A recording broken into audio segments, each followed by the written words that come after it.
Quien controla Zacatecas controla un centro de distribución importantísimo que se había mantenido, como bien dice Rodrigo, pues con esta Pax importante, pero pues también se cruza la política, y si tú vas y preguntas en Zacatecas, el pulso de la gente es que esta era de los Monreal debería llegar a su fin, y no solamente porque por Ricardo o por el gobernador. A ver, recordemos, David Monreal es hoy el gobernador, pero Ricardo Monreal también fue gobernador.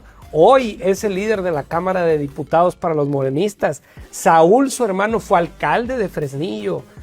Hoy es senador de la República. Es decir, sí hay un movimiento importante de la sociedad zacatecana donde dicen ya es hora de que haya un movimiento político importante, sin juzgar o sin decir, pero la sociedad, los empresarios han visto un deterioro que ha venido creciendo de manera muy importante en su seguridad, en la seguridad de sus negocios, en el control del recurso público. Sí hay un movimiento importante político que, como dice Rodrigo, si lo sumas y si digamos que es el mismo crimen organizado reacomodándose, pero va a haber grupos políticos que están aprovechando estos movimientos para darle vuelta a la página del monrealismo en Zacatecas y estrenar una nueva era. El sábado 18 de julio de 2026, antes del mediodía, la Fiscalía General de Justicia del Estado de Zacatecas confirmó el hallazgo de 10 cuerpos sin vida en 3 municipios distintos de la entidad: Pánuco, Morelos y Zain Alto. 5 de ellos estaban colgados de un puente vehicular en la comunidad de Pozo de Gamboa, sobre la carretera federal 54. 4 más fueron encontrados abandonados en la cabecera municipal de Morelos, cerca de una clínica del Instituto Mexicano del Seguro Social. El 10º cuerpo apareció horas después sobre la carretera federal 45, en el entronque hacia la comunidad de Santa Anita, municipio de Zain Alto.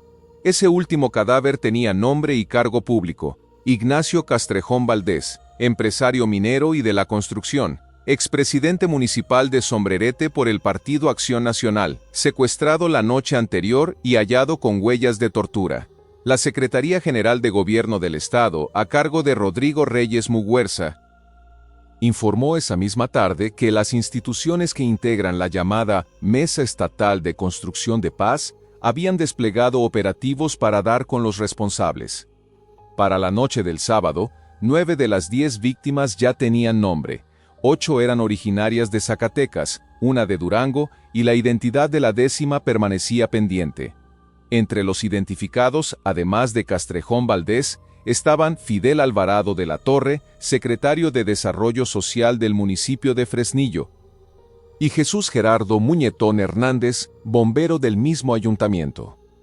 El presidente municipal de Fresnillo, Javier Torres Rodríguez, del Partido Revolucionario Institucional, confirmó públicamente la muerte de ambos funcionarios y expresó su pesar en redes sociales.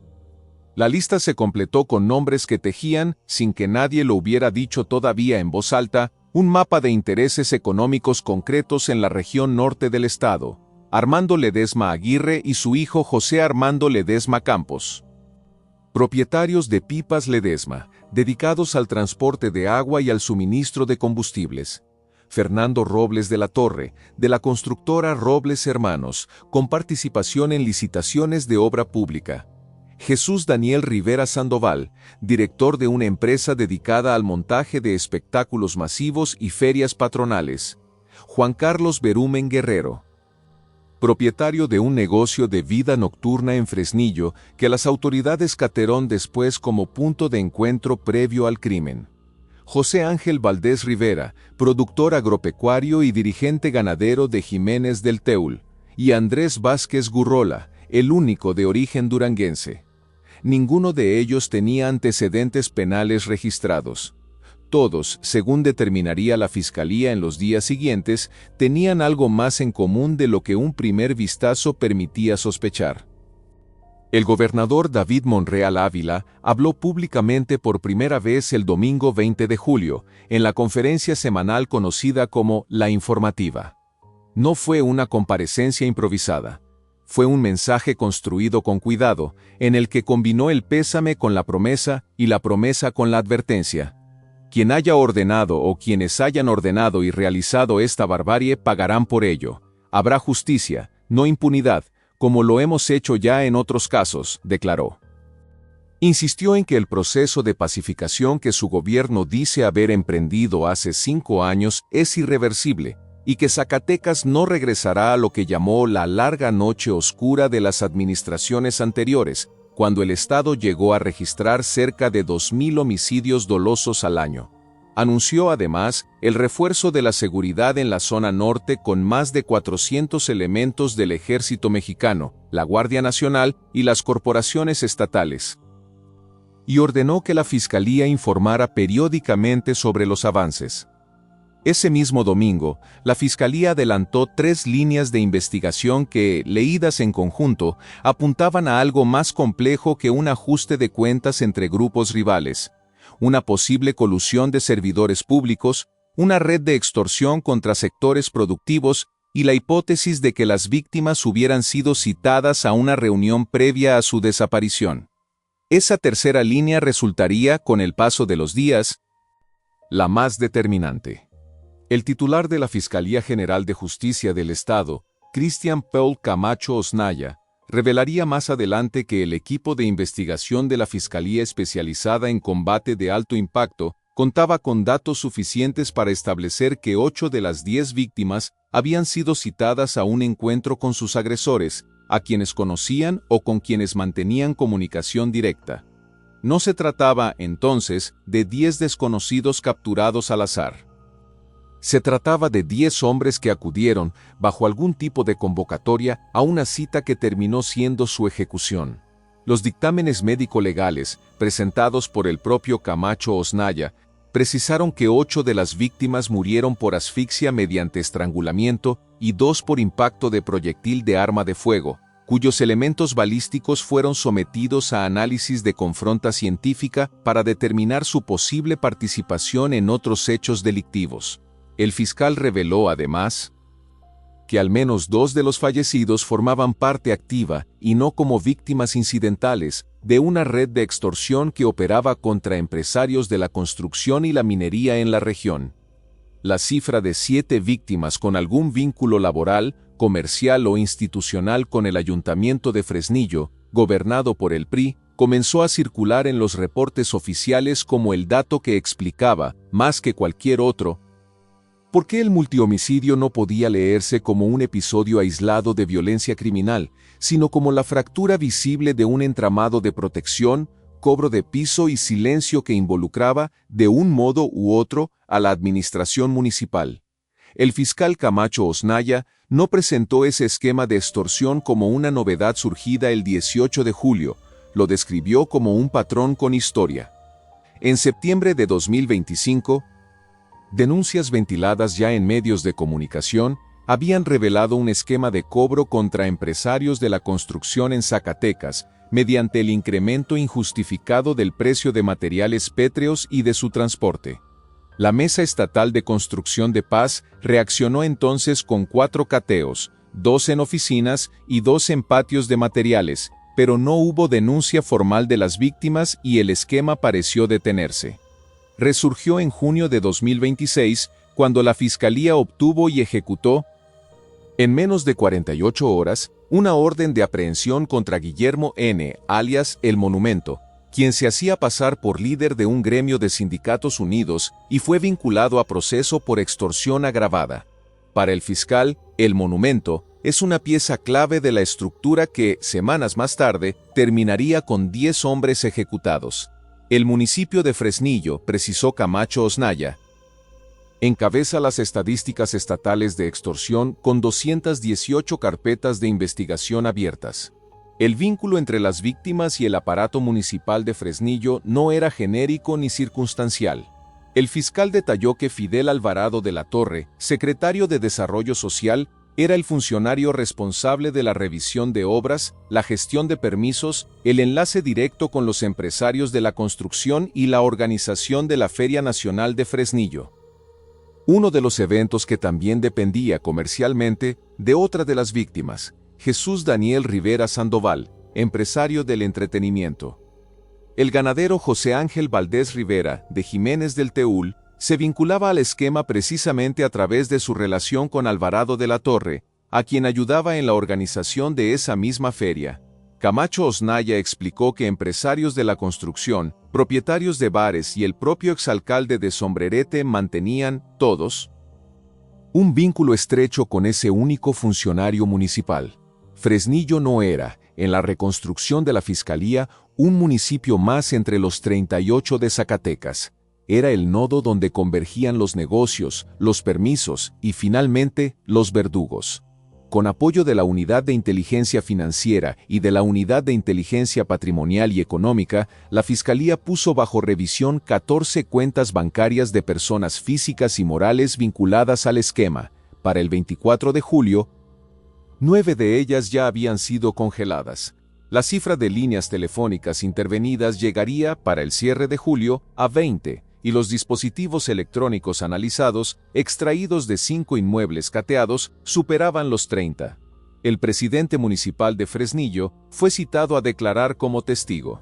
Según la información publicada por la revista Proceso, la Fiscalía había intentado contactarlo el miércoles 22 de julio en la propia presidencia municipal, y el edil evitó la entrevista por razones que atribuyó a asuntos personales y de salud. La comparecencia se reprogramó para el viernes siguiente. Otros 2 funcionarios del ayuntamiento tampoco habían declarado para esas fechas y sus testimonios, junto con el del alcalde, fueron calificados por el propio fiscal como fundamentales para esclarecer el caso. La Fiscalía, mientras tanto, había intervenido 10 líneas telefónicas y analizaba más de 30 dispositivos electrónicos obtenidos en 5 inmuebles cateados, además de videograbaciones que permitieron identificar 4 vehículos utilizados en los asesinatos de 9 de las 10 víctimas.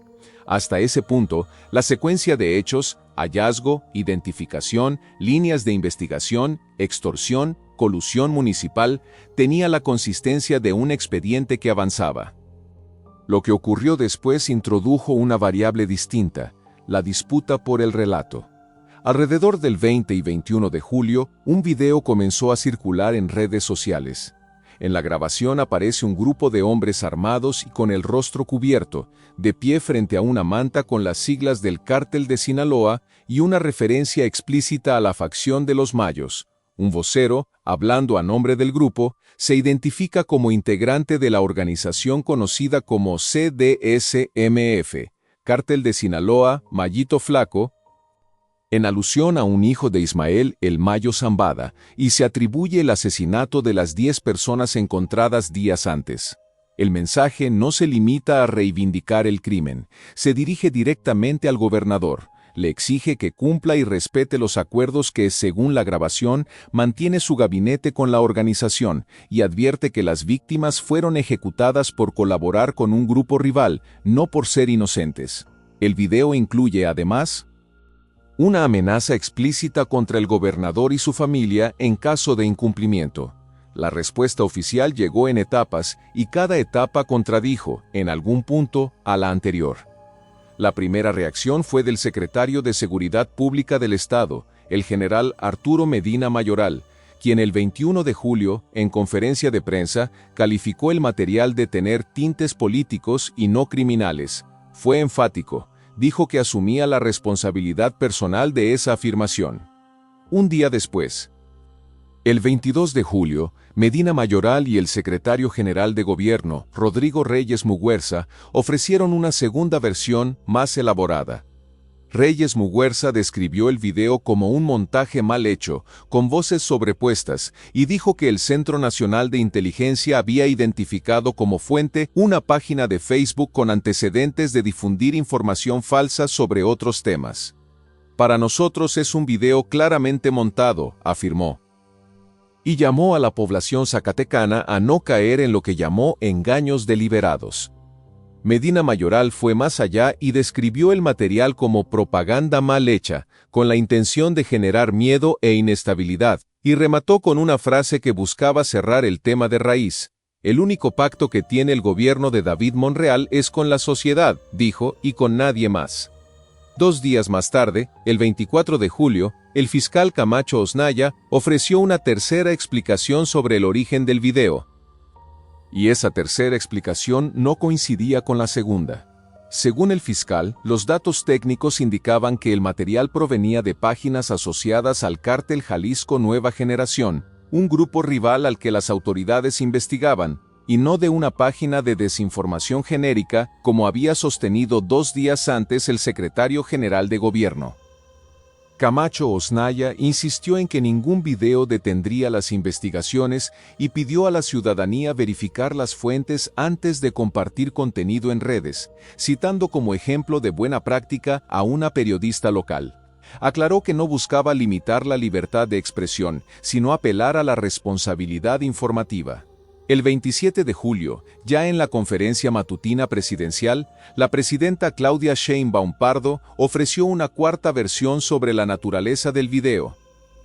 Respaldada por el Gabinete de Seguridad que encabeza Omar García Harfuch, su explicación no retomó ni la hipótesis de la página de desinformación genérica ni la hipótesis de las páginas asociadas al Cártel Jalisco Nueva Generación. Se limitó a señalar que, según le informó el gabinete el mismo día en que se difundió el material, la voz de la persona que aparece en pantalla no coincide con el movimiento de sus labios, lo que a su juicio bastaba para descartar la autenticidad de la grabación. No sé si llamarle montaje, pero no es un video real, ni siquiera la voz coincide con lo que está diciendo la persona, dijo, y agregó que de todas maneras se investigaba el asunto. Cuando un reportero le preguntó por el impacto que el material podría tener en la imagen de Morena, la presidenta evitó pronunciarse de manera directa sobre el fondo del señalamiento, la existencia de acuerdos entre el gobierno estatal y el crimen organizado, y desplazó la pregunta hacia otro terreno. ¿Quién hizo el video? ¿Quién lo publicó? ¿Y con qué finalidad? Mostró, en el mismo evento, una encuesta sobre la percepción del partido en Sinaloa y recordó unas declaraciones del senador Ricardo Monreal, hermano del gobernador de Zacatecas, en las que el propio legislador reconocía que los señalamientos ya restaban simpatías a Morena. Puestas una junto a otra, las 4 versiones oficiales no describen el mismo objeto. La primera dice que el video tiene motivaciones políticas. La segunda dice que es un montaje técnico rastreado a una página de desinformación genérica.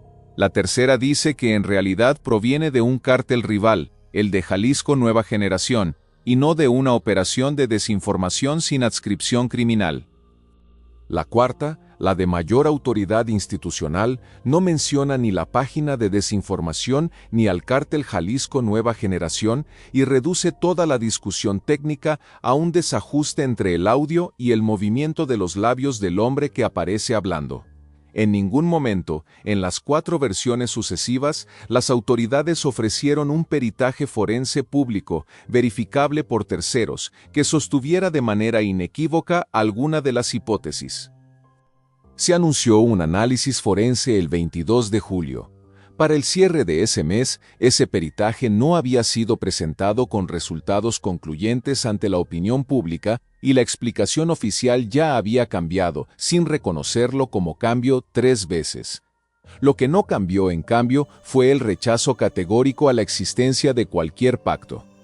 Desde el 22 de julio, el gobierno de Zacatecas, a través de su gabinete de seguridad, rechazó de manera categórica cualquier nexo, pacto o acuerdo con el crimen organizado.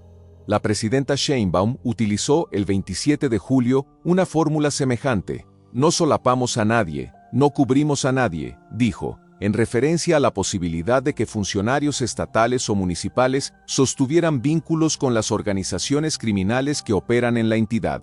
Ninguna de esas 2 negaciones fue acompañada, en los días siguientes, de una explicación pública sobre por qué 8 de las 10 víctimas tenían comunicación directa con sus agresores, ni sobre la naturaleza exacta de la relación entre al menos 2 de los fallecidos y la red de extorsión que la propia Fiscalía había descrito. La negación del pacto y la descripción de la red de extorsión avanzaban, en el discurso oficial, por 2 vías paralelas que nunca llegaron a cruzarse del todo ante la opinión pública. Mientras la disputa sobre el origen del video ocupaba los espacios de la conferencia matutina y de las ruedas de prensa estatales, El despliegue operativo bautizado como Operación Rastrillo avanzaba sobre el terreno con un ritmo que las autoridades documentaron con cifras crecientes, casi diarias. El 21 de julio se reportó el primer cateo relevante en el municipio de Guadalupe, con el hallazgo de 46 dosis de cristal. Para el 22 de julio, la cuenta de detenidos llegaba a 5. Dos jóvenes identificados como Leonel N. y Osvaldo N., de 23 y 22 años, una adolescente originaria de Jerez y dos personas más capturadas en Pánuco y en Fresnillo, entre ellas un hombre de 22 años originario de Sinaloa a quien se le decomisó un arma corta, droga y un vehículo con reporte de robo. El general Medina Mayoral, cuestionado sobre la certeza del vínculo entre los detenidos y el multihomicidio, respondió que los propios arrestados habían declarado abiertamente a qué grupo o cártel pertenecían y qué función cumplieron durante los hechos. Para el 30 de julio, la cifra había escalado a 14 detenciones y 17 cateos, 12 de ellos en casas de seguridad y puntos de venta, con el saldo de un civil armado abatido. 7 de los 14 detenidos fueron calificados por la Fiscalía como de alta relevancia para el esclarecimiento del caso, 3 originarios de Durango, 3 de Sinaloa y 1 de Zacatecas. El secretario de Seguridad Pública detalló que la zona de operaciones estaba cubierta por 3 agrupamientos tácticos, identificados como Coca, Bravo y Alfa, apoyados por 3 helicópteros, en coordinación con el Ejército Mexicano, la Guardia Nacional, la Policía Estatal y las Fiscalías Estatal y Federal. La Fuerza de Reacción Inmediata Zacatecas, según el reporte oficial, repelió 3 agresiones armadas en el municipio de General Francisco R. Murguía, con la reducción de al menos un agresor. Como resultado del operativo, las autoridades reportaron el aseguramiento de armamento, droga, equipo táctico y vehículos ocultos en brechas y entre árboles, y afirmaron que la presión operativa había obligado a los grupos delincuenciales a replegarse hacia la Sierra de Chalchihuites, la Sierra de Órganos en Sombrerete y hacia el vecino estado de Durango. La investigación, para el cierre de julio, acumulaba más de 105 dictámenes periciales, la intervención de 20 líneas telefónicas y una indagatoria financiera en curso a cargo de la Unidad de Inteligencia Financiera. Son cifras. Documentan arrestos, cateos, armamento asegurado, kilómetros de sierra bajo vigilancia. Lo que esas cifras no explican, y lo que ningún boletín oficial de la Operación Rastrillo llegó a explicar durante las 2 primeras semanas de despliegue, es la relación exacta entre la fuerza militar movilizada sobre el terreno y la fuerza política empleada. En paralelo, para descalificar el único documento audiovisual que ofrecía una versión distinta de los hechos a la sostenida por el propio gobierno que ordenaba el operativo. Un despliegue de cientos de elementos del Ejército, la Guardia Nacional y la Policía Estatal, sostenido durante 2 semanas con helicópteros, agrupamientos tácticos con nombre propio y una indagatoria financiera abierta, no es compatible, en términos de recursos y de urgencia institucional, con la hipótesis de que el detonante de ese despliegue, un video que acusa al gobierno estatal de sostener acuerdos con el crimen organista, sea, al mismo tiempo, una pieza de propaganda sin relevancia alguna, fabricada por una página de Facebook dedicada a difundir noticias falsas. Si el material era en verdad irrelevante, resulta difícil justificar por qué mereció 4 explicaciones oficiales sucesivas y distintas entre sí, en menos de 7 días, por parte de 4 autoridades de niveles jerárquicos crecientes, un secretario de Seguridad Estatal, un secretario general de Gobierno Estatal, un fiscal estatal y finalmente la propia presidenta de la República. Ese contraste entre la magnitud de la respuesta oficial y la insistencia en la irrelevancia del video que la motivó es, en sentido estricto, la controversia que ha dividido la lectura pública del caso. Para el gobierno de Zacatecas y para la presidencia, la Operación Rastrillo es la prueba tangible de que el Estado responde con toda su fuerza ante la barbarie, exactamente como lo prometió el gobernador Monreal el 20 de julio. Para los sectores críticos que han seguido el caso, la simultaneidad entre un operativo de gran escala y una negación oficial cambiante sobre el origen del video que denuncia pactos con el crimen organizado es, en sí misma, motivo suficiente para preguntarse si la puesta en escena de la fuerza pública no cumple también una función política, demostrar autoridad hacia afuera en el momento preciso en que, hacia adentro, la evidencia periodística y judicial apuntaba hacia la posible colusión de funcionarios municipales con la misma estructura de extorsión que había costado la vida a 8 de las 10 víctimas. No existe, hasta el cierre de julio de 2026, un peritaje forense público e independiente que zanje de manera definitiva si el video es o no auténtico, ni quién lo produjo, ni con qué financiamiento.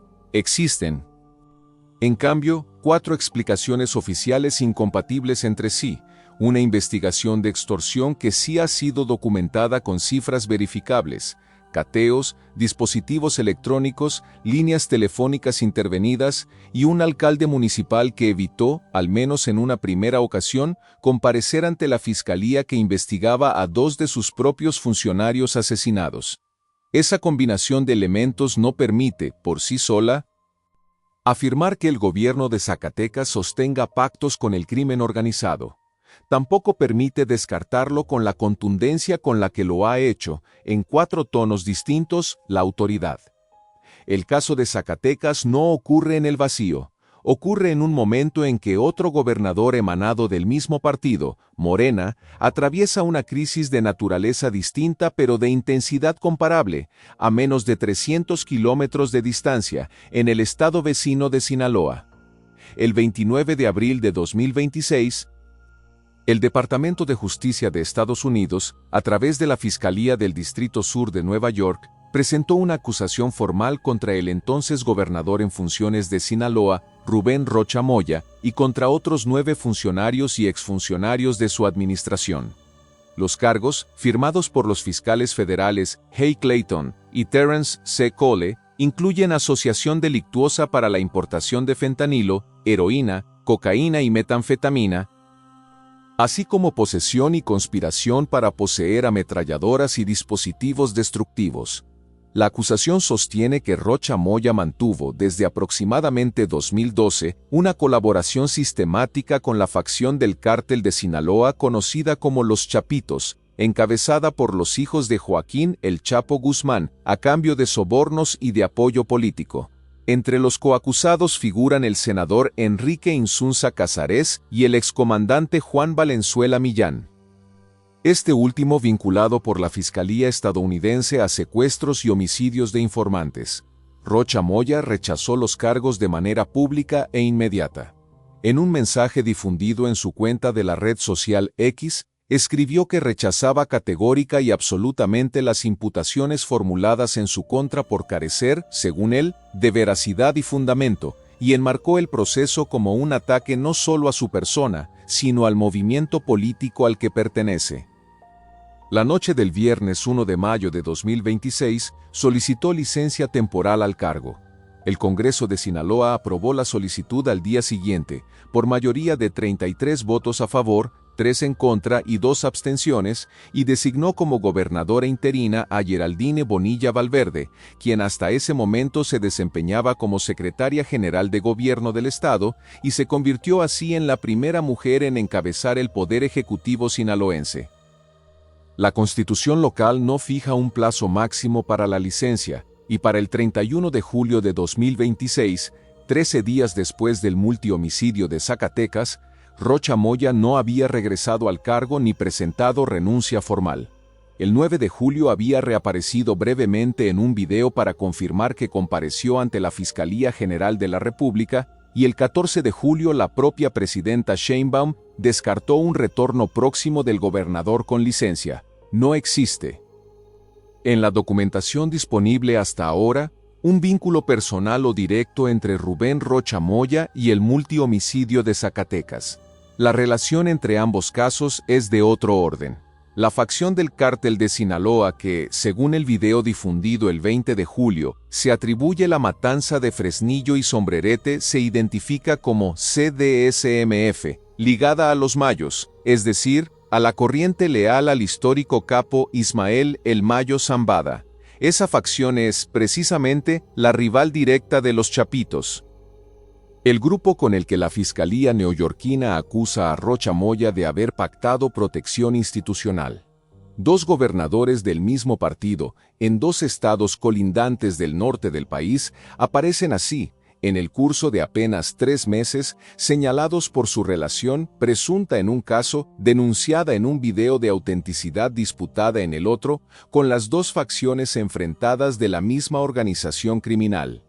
Ambos mandatarios han encabezado.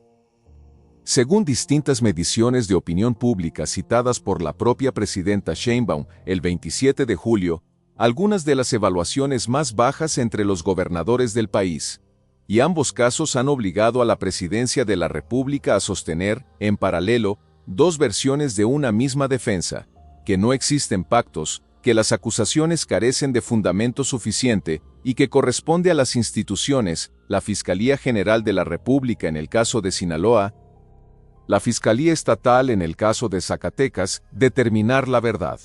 Esa verdad, en el caso de Zacatecas, sigue construyéndose sobre dos series de hechos que no han sido conciliadas públicamente. La primera serie es la de las cifras duras de la Operación Rastrillo: 14 detenidos, 17 cateos, un civil armado abatido, más de 100 dictámenes periciales, 20 líneas telefónicas intervenidas, una indagatoria financiera activa. Un repliegue documentado de los grupos delincuenciales hacia la sierra. La segunda serie es la de las 4 explicaciones oficiales, sucesivas e incompatibles entre sí, sobre el origen de un video que, sea o no auténtico en su forma, señaló algo que la propia Fiscalía terminó confirmando por otra vía, que 8 de las 10 víctimas mantenían comunicación directa con sus agresores, que al menos 2 de ellas participaban activamente en una red de extorsión, y que esa red tenía ramificaciones dentro del Ayuntamiento de Fresnillo, cuyo alcalde evitó en un primer momento presentarse a declarar. Ninguna autoridad ha explicado hasta el cierre de julio de 2026 cómo se concilian esas dos series de hechos. La Operación Rastrillo demuestra, con datos verificables, que el Estado desplegó una fuerza considerable después del 18 de julio.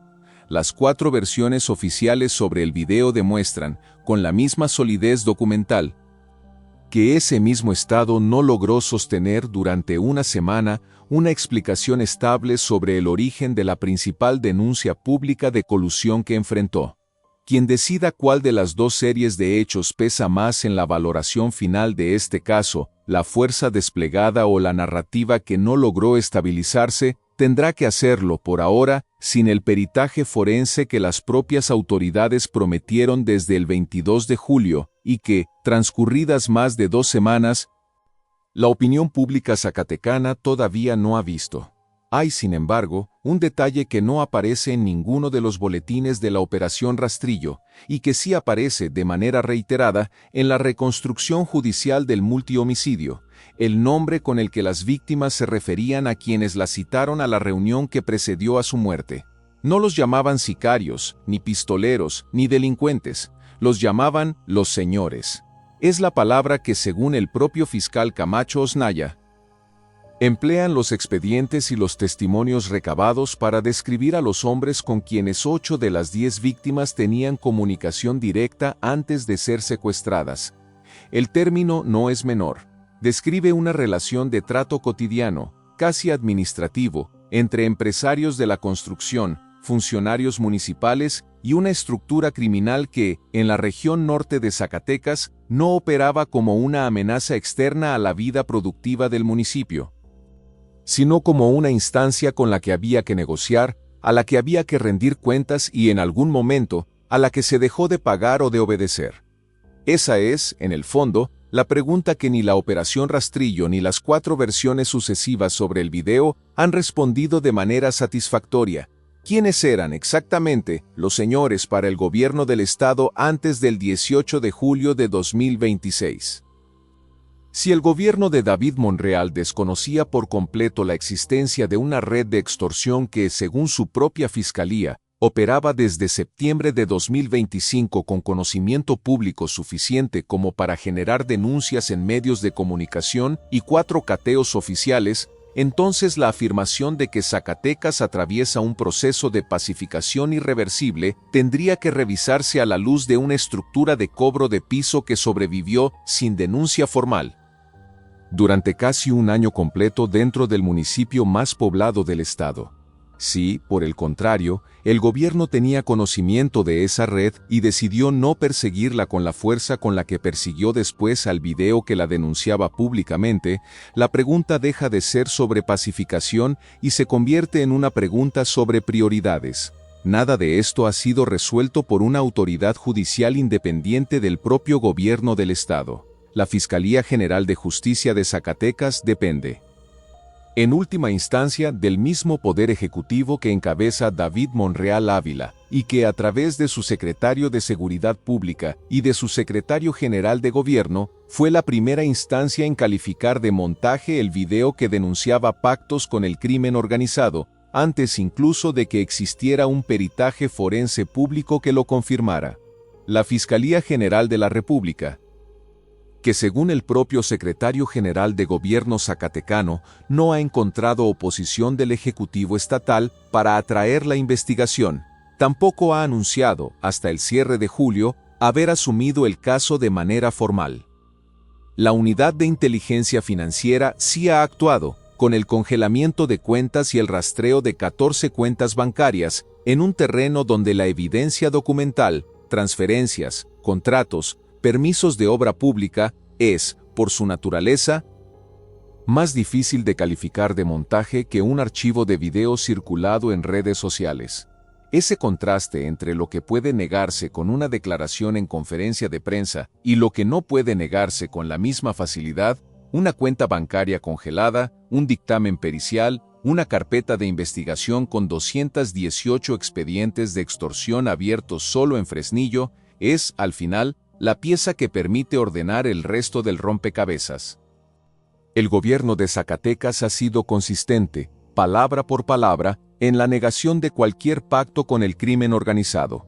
Ha sido, en cambio, inconsistente en la explicación técnica del video que hizo esa denuncia pública y ha guardado silencio institucional sobre cómo una red de extorsión documentada desde 2025 llegó a convertirse, en julio de 2026, en la causa probable de la ejecución de 8 hombres que acudieron, por decisión propia y bajo engaño, a una cita con quienes llamaban, sin ironía, los señores.